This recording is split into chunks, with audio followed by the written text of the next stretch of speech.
Home office ২০২৩-২৪ সালে ৪৭০টি care sponsorship বাতিল করে, যাদের সাথে যে কোম্পানিগুলোর সাথে ৩৯,০০০ কেয়ার ওয়ার্কার জড়িত ছিল।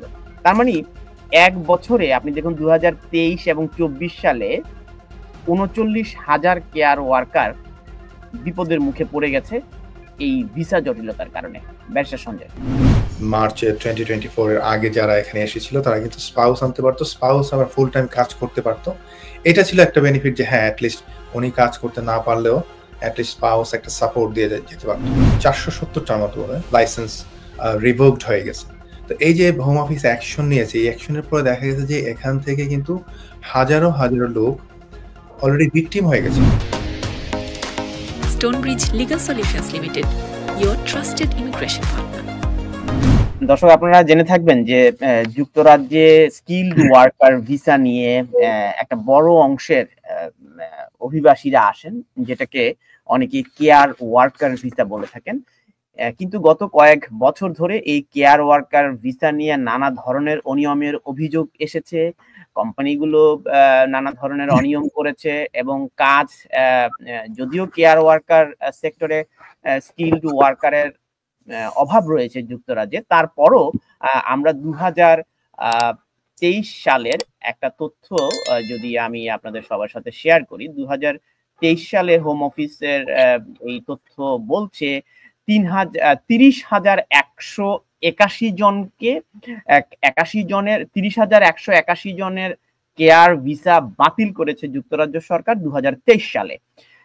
এবং এই কেয়ার ওয়ার্কারদের ভিসা বাতিলের ৯৪%ই কোম্পানি রিভোক হয়েছে এবং হোম অফিস ২০২৩-২৪ সালে ৪৭০টি কেয়ার স্পন্সরশিপ বাতিল করে, যাদের সাথে যে কোম্পানিগুলোর সাথে ৩৯,০০০ কেয়ার ওয়ার্কার জড়িত ছিল। তার মানে ১ বছরে আপনি দেখুন ২০২৩ এবং ২৪ সালে ৩৯,০০০ কেয়ার ওয়ার্কার বিপদের মুখে পড়ে গেছে এই ভিসা জটিলতার কারণে।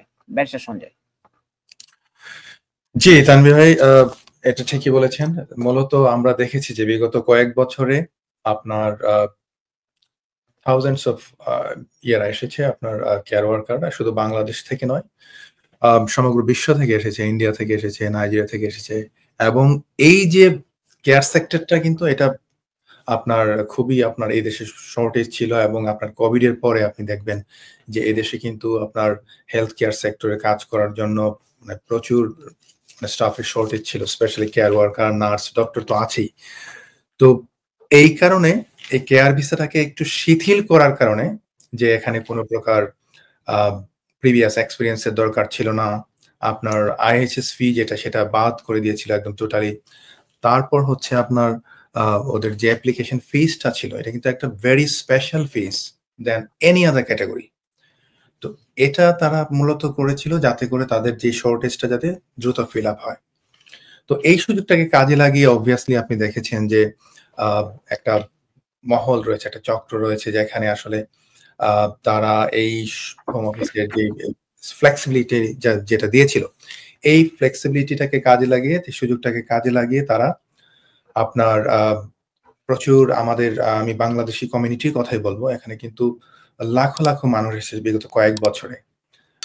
তারা এসে দেখেছে যে আসলে কোনো প্রকার কাজ দিতে পারছে না কোম্পানিগুলো, এসেই তারা যে স্বপ্ন নিয়ে এসেছিল এই স্বপ্ন কিন্তু আসলে বাস্তবায়িত হয় নাই। দেখা গেছে যে আসার পরে তাদের কোনো কাজ নাই, তাদের থাকা খাওয়ার যে মেইনটেনেন্সের যে বিষয়টা সেটা তারা সামাল দিতে পারছিল না। বাট অবভিয়াসলি একটা ইয়ে ছিল তাদের, যে তারা ডিপেন্ডেন্ট বা স্পাউস আনতে পারতো আগে। 11th of মার্চে 2024 এর আগে যারা এখানে এসেছিল তারা কিন্তু স্পাউস আনতে পারতো, স্পাউস আবার ফুল টাইম কাজ করতে পারতো। এটা ছিল একটা বেনিফিট যে হ্যাঁ অ্যাটলিস্ট উনি কাজ করতে না পারলেও অ্যাটলিস্ট স্পাউস একটা সাপোর্ট দিয়ে যেতে পারতো। কিন্তু দেখা গেল কি যে যখন একটা স্টেজে এসে যে কোম্পানিগুলো যখন কাজ দিচ্ছে না, হোম অফিস তো অবভিয়াসলি একটা অ্যাকশন নেয়ার প্ল্যানের অংশ হিসেবে তারা যখন দেখছে যে ৫ জন লোককে কাজ দেওয়ার ক্ষমতা নাই, তারা ১৫০ জন লোক নিয়ে আসছে।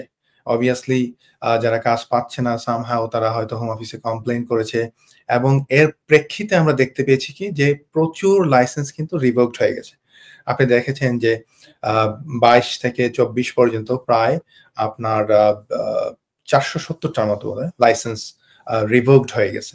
তো এই যে হোম অফিস অ্যাকশন নিয়েছে, এই অ্যাকশনের পরে দেখা গেছে যে এখান থেকে কিন্তু হাজারো লোক অলরেডি ভিকটিম হয়ে গেছে এবং হোম অফিস কিন্তু বিষয়টা একদম টোটালি অ্যাওয়্যার। তারা জানে যে কি হচ্ছে এবং তাদের এই যে লোকগুলি কিন্তু আবার একটা জিনিস আমি এখানে বলতে চাচ্ছি, তারা কিন্তু এসেছে কিন্তু বের হয়ে যায় নাই এবং খুব অল্প সংখ্যক লোকই কিন্তু এখান থেকে বের হয়ে গেছে, আই মিন দেশ থেকে চলে গেছে যারা ফ্যামিলি নিয়ে আসছে।